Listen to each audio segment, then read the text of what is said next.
Kali ini saya bersama dengan Bung Iko Haidar Farozi sebagai pimpinan dari tim Railway Enthusiast Diges yang memang sangat terkenal sekali untuk membawakan artikel-artikel tentang kereta apian. Saya mau bertanya, sebenarnya bukan bertanya sih ya, uh, uh, terkait dengan inovasi dan kebijakan dari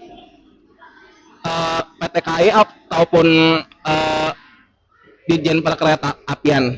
Nah, menurut Bung, inovasi apa saja yang sekiranya bagus ataupun yang perlu dibenahi?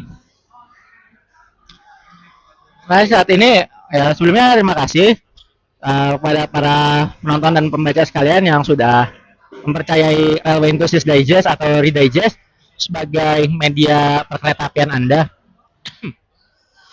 Jadi kalau untuk inovasi ini ya yang lagi hangat-hangat dibicarain itu ada dua. Kereta tidur yang modifikasi dari kereta eksekutif tahun 2008 sama K3NG yang dimana sudah dirintis sebelumnya sama KAI itu di kereta ekonominya punya Jayabaya.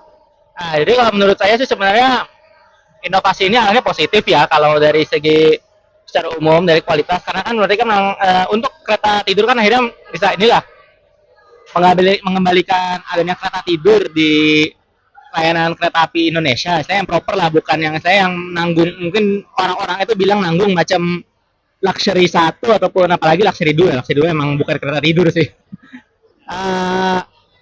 Sama kereta ekonomi NG itu menjawab keluhan atas orang-orang yang selama ini sering mengeluhkan ruang kaki di K3 Premium dan juga K3 Premium itu kan dia kan setengah-setengah ya, jadi setengah mundur, setengah maju. Ya istilahnya sedangkan orang-orang ini kan istilahnya kebanyakan kan pindahan dari bisnis nih, karena kan bisnis kan banyak yang udah dihapus. Ini emang kebijakan rasionalisasi yang sebenarnya itu udah dari lama banget. Dari era Jonan, Edi itu emang udah diinginkan dong hapus kelas bisnis jadi ekonomi. Nah, kalau untuk masuk kritik saya sendiri terhadap inovasi dan inovasinya KAI sendiri ini ya, mungkin kalau untuk kereta tidur sebenarnya itu kemudian KAI bisa mengembangkan konsep kereta tidur ini untuk kereta tidur yang kelas reguler lah, yang macam kelas 2 ataupun kereta tidur kelas 3. Kenapa? Karena saat ini kereta tidur ini masih hanya untuk kelas paling atas saja atau T1. Yang dimana harganya juga ya sebenarnya bisa dibilang lumayan fantastis lah. Kalau peak season begini bisa 2 juta lebih. Oleh karenanya orang-orang dan animo masyarakat ini kan bagus banget nih ngeliat, wih saya pengen nih naik kereta tidur. Cuman lah kok mahal banget nih, bisa 2 jutaan. Atau saya wah kalau begini saya masih mendingan naik pesawat aja, naik pesawat terus tidur di hotel kan sama aja harganya. Nah istilahnya mereka itu berarti dari animo masyarakat positif ini, mereka itu pengen adanya kereta tidur kelas reguler T2. Ini dari salah satu opini dari rekan saya di tim redaksi ini juga udah menyuarakan bagaimana kereta tidur kelas 2 ini bisa dibentuk, bisa dengan macam yang kereta tidur konsepnya seperti Eropa yang dimana kasur ataupun yang kayak yang terbaru tuh yang di mana tuh? Raja Austria itu yang konfigurasinya kayak suite kelasnya bis itu bisa ditiru lah. Itu untuk kelas-kelas reguler, jadi istilahnya masyarakat ini bisa nikmatin kereta tidur ya, mungkin layanan pasti nggak sebagus kereta tidur yang sekarang ada ya, yang suite. Cuman emang kebanyakan dari masyarakat ya emang pengennya ya udah tidur. Nah, mungkin pelayanan yang saya yang layak lah, cuman nggak terlalu mewah. Itu kalau untuk kereta tidur.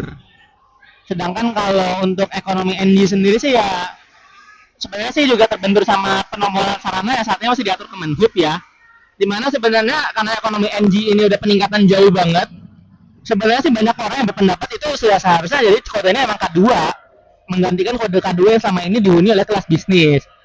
Sementara ya K3 itu orang-orang berharapnya bila mana K3 106 yang kursi tegak itu kelak dihapus, ya berarti K3 itu ya standarnya yang kayak kereta ekonomi yang seat 80 yang seatnya cuman bisa di reclining ya stainless steel atau premium sekarang. Soalnya ya emang ya upaya KAI buat ngapus kelas bisnis ini udah terbukti udah nggak sesuai dengan perkembangan zaman dan perkembangan keinginan customer, apalagi mungkin kalau dulu masih bisa dibilang relevan karena ekonomi AC itu istilahnya bukan mengganti bisnis lah. Tapi sejak 2012 atau 2014 kita udah ngelihat gimana Wajar Senja Semarang jadi menoreh ataupun Senja Singosari jadi Majapahit. Itu kan yang awalnya dari ekonomi AC kan secara otomatis membuang pelanggan kelas bisnis untuk turun ke kelas ekonomi yang nggak senyaman kelas bisnis. Cuman sekarang ini kan orang udah dikasih, oh ini ekonomi bisa nih bikin anakan nih dengan stainless steel. Cuman kemudian melihat persaingan dari roda karet yang juga istilahnya bisa lebih murah tapi bisa lebih nyaman, lama-lama orang jadi menuntut untuk kaya agar melakukan sesuatu yang lebih ya macam ekonomi tapi bisa diputar, bisa tidak lagi hanya satu arah ekonominya.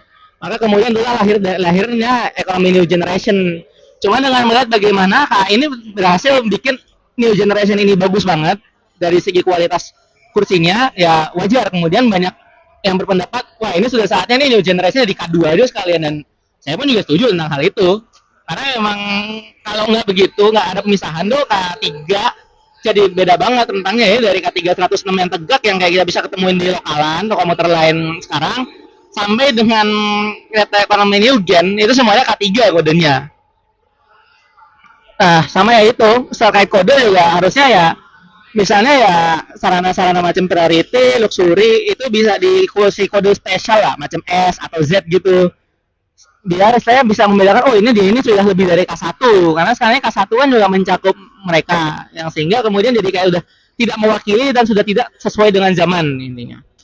Jadi intinya emang kebijakan KAI ini bagus, akan tetapi dari segi branding dan kodifikasi ya menurut saya harus berkembang lagi sesuai dengan zaman karena beberapa hal yang mereka lakukan ini ya udah harus dikembangkan lah sesuai dengan zaman lah.